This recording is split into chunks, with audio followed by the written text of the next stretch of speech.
Hey everyone, great to connect with you again today. We continue our regular schedule this Sunday, worship at 8:30 and 11, and the 11 o'clock service will be streamed.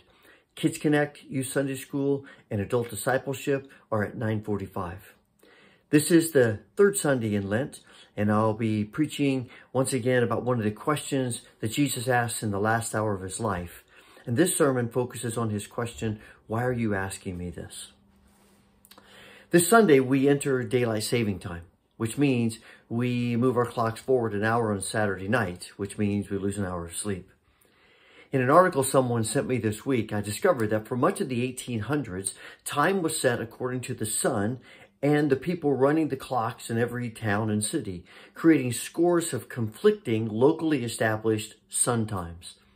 So it could be noon in New York, 12:05 in Philadelphia, and 12:15 in Boston all at the same time. This caused problems you could well imagine for railway companies trying to deliver passengers and freight on time. Nobody could agree what time it was. So in the 1840s, British railroads adopted standard times to reduce confusion, and American counterparts soon followed. The idea of time zones was introduced by a coalition of businessmen and scientists in 1883. U.S. and Canadian railroads adopted 4, Eastern, Central, Mountain, and Pacific, in order to streamline service. What's interesting is that the shift was not universally well received. And in fact, evangelical Christians were among the strongest opponents, arguing that time came from God and railroads shouldn't mess with it. The idea of daylight saving time was created by businesses, thinking that people would shop more after work if it was lighter longer. There are also arguments about saving energy, and though that's continually debated. A lot of people want to end it, not the least of which much of the medical community. Those who study sleep issues claim that the shift disrupts the body's natural clock, which they worry can cause an increased risk of stroke and cardiovascular events, and could lead also to more traffic accidents. A Mayo Clinic physician remarked, "If you ask any sleep specialist, I think most of us would be in favor of a permanent schedule." And even now, Congress is once again addressing the issue, but that's not going to help us this weekend. There are probably various ways that people handle the time change and the loss of sleep. I suspect many people just sleep in later on Sunday morning. Others probably just lose the hour of sleep Saturday night and struggle through Sunday. I've always wanted to do research to see if more people fall asleep during my sermons on this Sunday, but my fear is that I might discover that the time change has nothing to do with it. As pastors, Cindy and I get up earlier on Sunday anyway, and so we've tried to think about a better strategy than just losing that hour of sleep that night. We've debated changing our clocks like a half hour on Wednesday and then another half hour on Friday to give us a chance to adjust.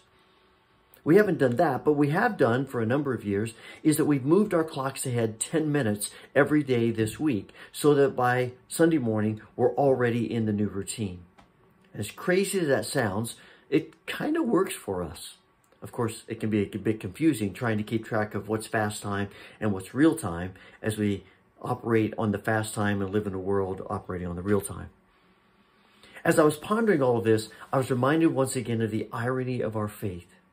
That the eternal God who exists outside of time is interested in time, and probably more than we realize. Jesus, the eternal Son, enters into time to take on human flesh. Paul talks about Jesus coming at just the right time. God is interested in time because he creates time, and because his creatures exist in time. But I'm pretty sure that what matters most to God is how we use our time. It doesn't matter what time zone we live in. It doesn't matter if we spring forward or fall back. The one constant about time is that all of us have been given the same amount of time every day. And following Jesus is a call to think seriously about how we use our time. Perhaps this is why Sabbath is so important to God. The God who creates time creates the rhythm of time that includes Sabbath. Sabbath is the declaration that time matters.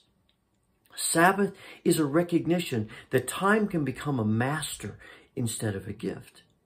And observing Sabbath is a way of declaring that God is the master of time, and that in time he works and moves and transforms, and that his people, and as his people, what we do with our time matters. Perhaps it's God's willingness to connect with us in time that leads Jesus to say, don't worry about tomorrow and things you can't control anyway. Instead, live in a spirit of trust for today, for the time that's right in front of you. Because God, who creates time, gives you grace to redeem all of your time, this day and every day. Father, thank you for the gift of time.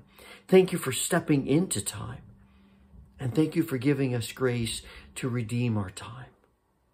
Amen. Thanks again for joining me. Have a wonderful day.